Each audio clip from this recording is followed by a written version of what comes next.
Hello, it is me, your local Geometry Dasher and YouTuber. I hope you guys are doing good. I'm doing good. I'm living my dream right now. Massive thank you for you guys to actually watching my videos and my live streams. You allow me to do what I love and use that to pay my rent as well, which is very nice because otherwise I'd live on the street and I don't want that. I want to sit here in my bedroom and play Geometry Dash. Anyway, I do have an announcement for today. I will attempt to beat a new hardest extreme demon again.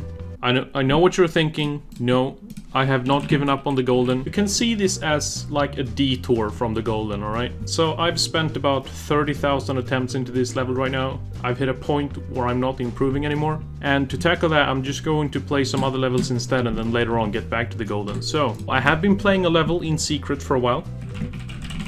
This level being the Rupture, currently placed at number 26 on the demon list, I believe. We have listed it as a diamond demon in the GDDP. As you can see here, I'm a fair bit into the completion of this demon. I have spent about, let me see, 18,291 attempts so far. So, I'm gonna go through this level, show you exactly what makes it the 26th hardest demon in the game. Whoa, this is an alert for all gamers. I don't care if you're 90% in the Water radar, just pause your game and listen up, because this video is sponsored by Raid Shadow Legends.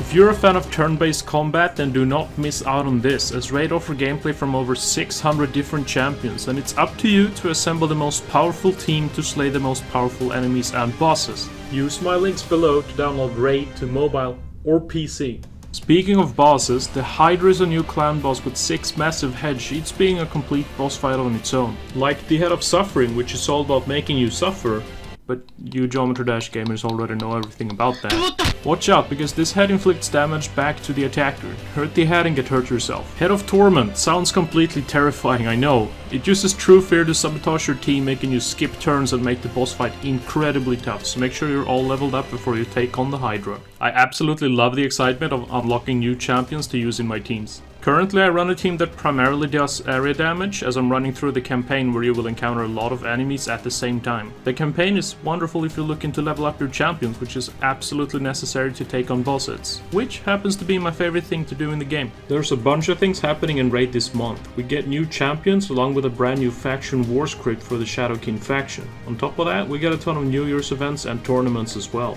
If you thought about trying this game, then now is the best time, as you can use my link in the description or scan my QR code to get a free starter pack worth almost $30. With this pack you'll get a free champion of the High Elves called Tyrell, 200k silver, 1 energy refill, 1 XP boost and 1 ancient shard to summon yet another champion to add to your team. All these goods will be waiting for you in your inbox. But be fast, because this opportunity will only last for the next 30 days and only for brand new players to the game.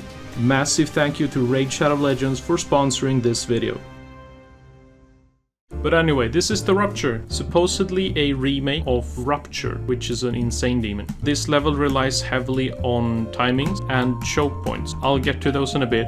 But yeah, level starting off with a timing section and a little bit of memorization. Nothing too crazy, but memorization and timing in combination can be quite tough. However, I usually pass this part most times when I'm playing. Welcome to the level's first choke point. We have this miniway right here.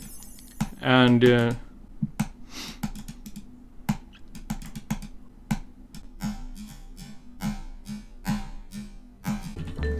I don't have a lot to say, it's just incredibly hard. I am happy that it's placed at the very beginning of the level, but yes, it's tight. And here we have the drop, starting at 15%, which is fairly nice. Okay, choke point number 2. Basically, you jump into the ship portal here, and then you're supposed to hit this yellow orb. However, you can't just hit it straight away. You have to find a sweet spot where you can hit it and not end up too high. Something like that, you know, hitting it a little bit late, but hitting it too late is gonna cause you to die as well. I think people like to call this type of gameplay reactionary gameplay. It's not gonna work the same every time. But yeah, that's the ship. We have some cube timings, nothing too crazy. Choke point number 3. This wave speaks for itself, I think.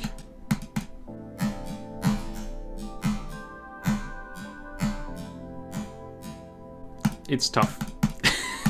it's incredibly tough to do this from 0%. It's okay. I do believe that this wave is a bit easier than the first wave, but it's a choke point nonetheless. Choke point number 4.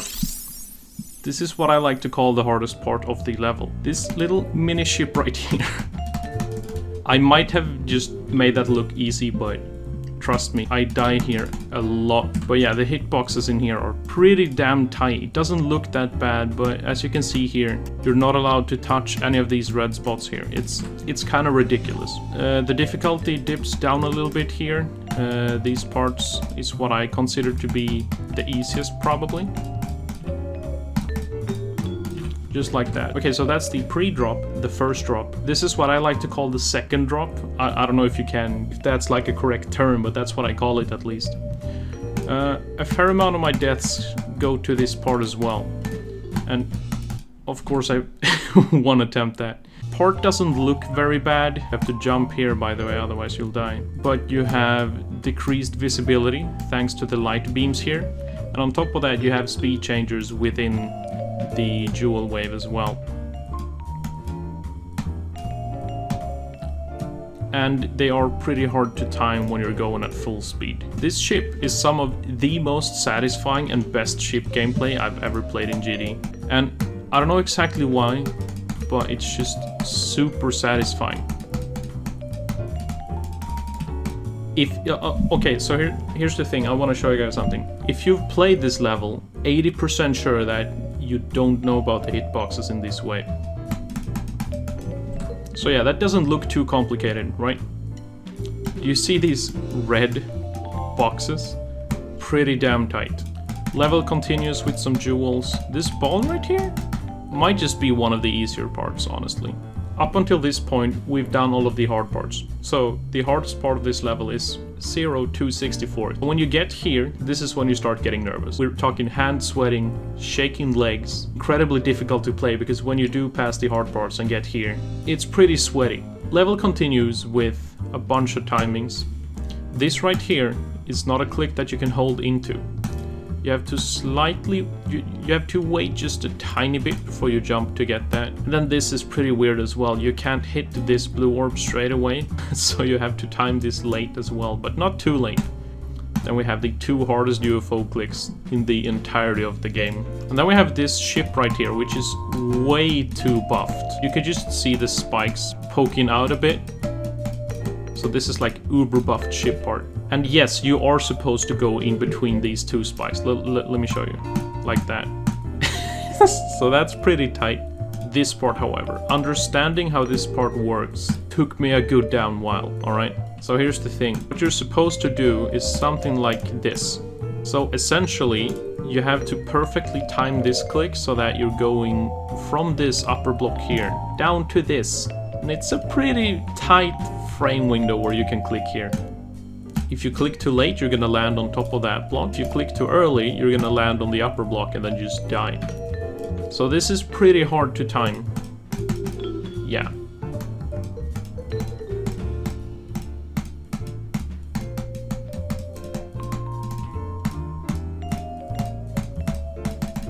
There we have it.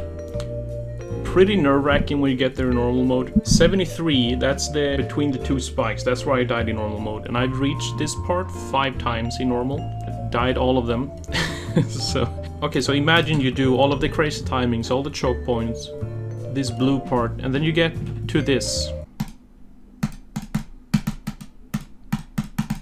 This wave is absolutely crazy. I would not like to consider it the hardest part of the level, but it's definitely up there. Okay, so we have a spider jewel right here. Doesn't look very complicated, perhaps. However, this little black orb click right here is a timed click. If you time it too early, you hit the saw. If you time it too late, one of the spiders is going to hit this tiny red little box right here. Then it ends off with a ship part like that. Don't forget about the last orb, or else you'll die and fail. And it's gonna hurt a lot.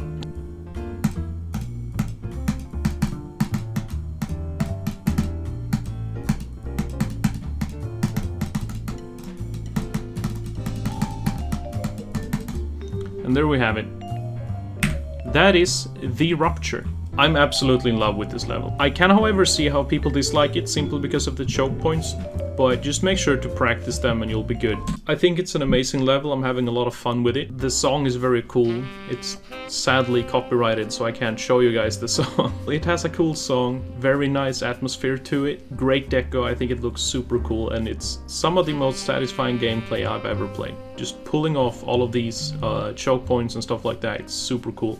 But anyway, I'm gonna show you guys a couple of runs that I've gotten, and then hopefully sometime I'll see you over at my Twitch channel, where I will live stream the completion of this. So follow my Twitch, linked in the description. And also one more big thank you to Raid for sponsoring this video.